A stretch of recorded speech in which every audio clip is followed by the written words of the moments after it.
Friends, আমি তাসনিম। আজ তোমাদের মাঝে হাজির হয়েছি নতুন একটি গল্প নিয়ে। এই গল্পটি আমার সাথে শেয়ার করছিল আমার একজন পরিচিত। উনি ঠিক যেভাবে আমার সাথে বলেছে আমি সেইভাবেই তোমাদের সামনে উপস্থাপন করার চেষ্টা করছি। আমার বাড়ি অন্তরামপুরের ছোট্ট একটি গ্রামে, তবে আমি শহরে চাকরি করি। আমার পিতামাতা ও বোন গ্রামের বাড়িতেই থাকেন। আজ যে ঘটনাটি তোমাদের মাঝে শেয়ার করছি এটা আমার নিজের সাথেই ঘটেছে। আমি ছোটবেলা থেকে অনেক সাহসী।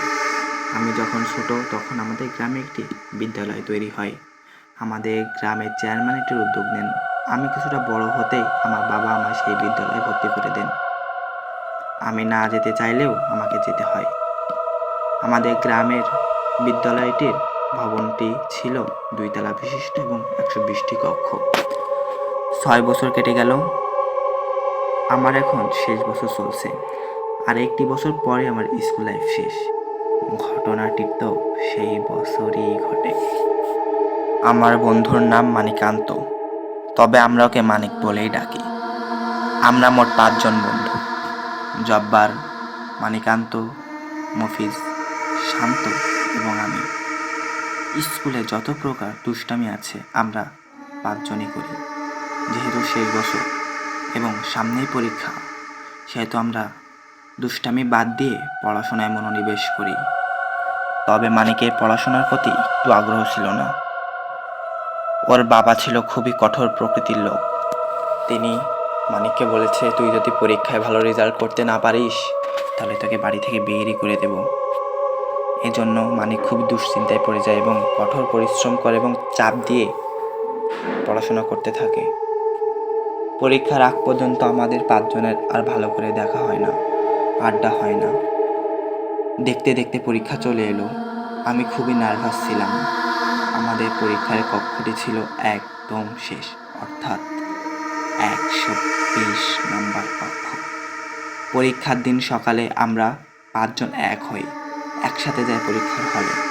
আমরা সবাই হালকা নার্ভাস থাকলেও মানিক ছিল বড্ড দুঃখী। আমরা বুঝতে পারি কি হয়েছে। আমরা 4 জনকে কিছুটা সান্ত্বনা দিলাম। কিছুক্ষণের মধ্যেই পরীক্ষা শুরু হলো।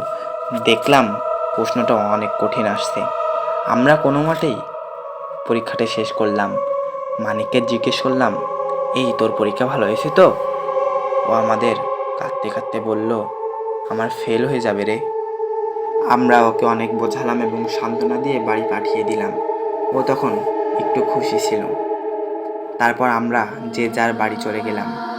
রাত 10টার দিকে মফিজ, শান্ত ও জব্বার এলো আমাদের বাড়ি। সাথে আছেন মানিকের বাবা ও বোন। আমি চমকেই গেলাম সবাইকে একসাথে দেখে। আমি ওদের বললাম, কি হয়েছে? শান্ত আমায় চিন্তিত কণ্ঠে বলল, মানিককে খুঁজে পাওয়া যাচ্ছে না। আমি বললাম, কি কি বলি সেটা? কোথায় ওরা? ওরা বলল, আমরা মনে করছি তোর সাথে আছে। আমি বললাম, আমার সাথে কি করে? আমি তো বাড়ি থেকে পরে বের হইনি।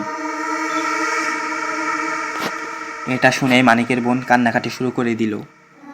আমরা এক মুহূর্ত দেরি না করে ওকে সবাই মিলে খুঁজতে শুরু করলাম। রাত তখন 1টা। তাকে এখনও খুঁজে পাওয়া যায়নি। গ্রামের সবাইকে এক করতে হয়েছে এবং সবাই একও হয়েছে। গ্রামের সবাই মিলে ওকে খুঁজতে শুরু করলাম, বাট কোথাও পাওয়া গেল না। শুধু বাকি ছিল স্কুলটা। তবে সবাই বলছে, স্কুলে কি করবে ও এত রাতে? তবে আমার মন মানছিল না। আমি বললাম, খুঁজলে তো কোনো সমস্যা নেই। আমার কথা শুনে সবাই একটু রাগ করলেও এক পর্যায়ে যাই স্কুলে খুঁজতে।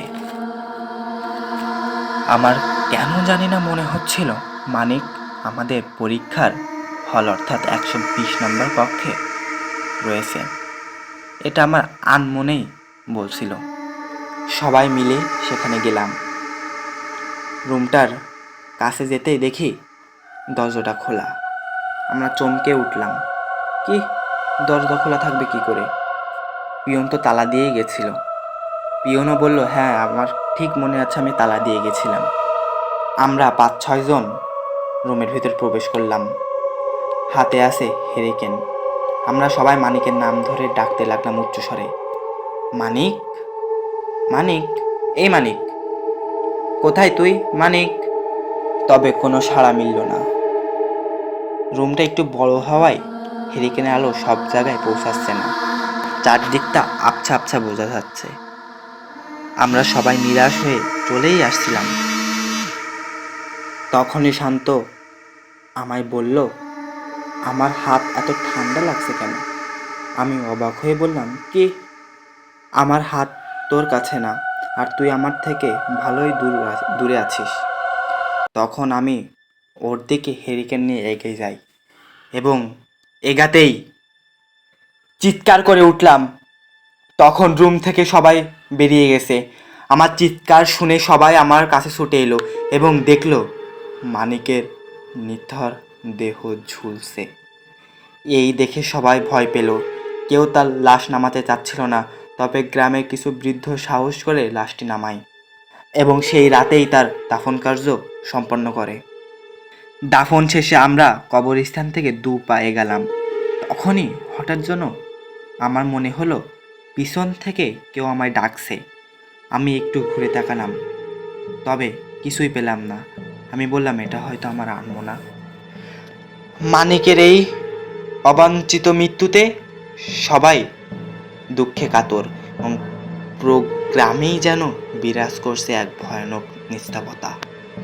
2 দিন পরে স্কুল খোলা হয়, তবে ছাত্রছাত্রীর মাঝে এখনো ভয় কিছুটা রয়ে গেছে। কি হয়েছিল সেই রাতে? কি হয়েছিল মানিকের? কেনই বা সে আত্মহত্যার এই জঘন্য পথটা বেছে নিল? সকল গ্রামবাসীর মুখেই ছিল একটি কথা, মানিক, মানিক এবং মানিক।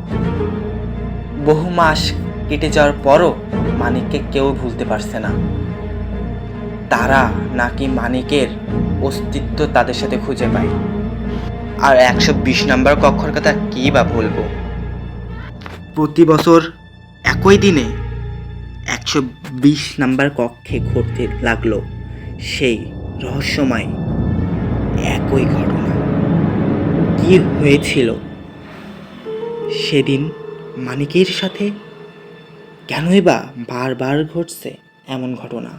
সেই রহস্য আজও জানা যায়নি।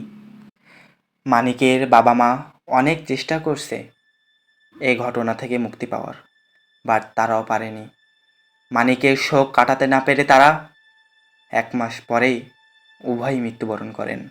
আর তার ছোট বোনটা যায় পাগল হয়ে। মানিকের পরিবার বলতে আর কেউই ছিল না। আমরা 4 বন্ধু খুবই কষ্ট পেলাম, তবে সময়ের সাথে সাথে নিজেকে পরিবেশের সাথে খাপ খাইয়ে নিতে শুরু করলাম। তবে ঘটনা কিন্তু এখানেই শেষ নয়।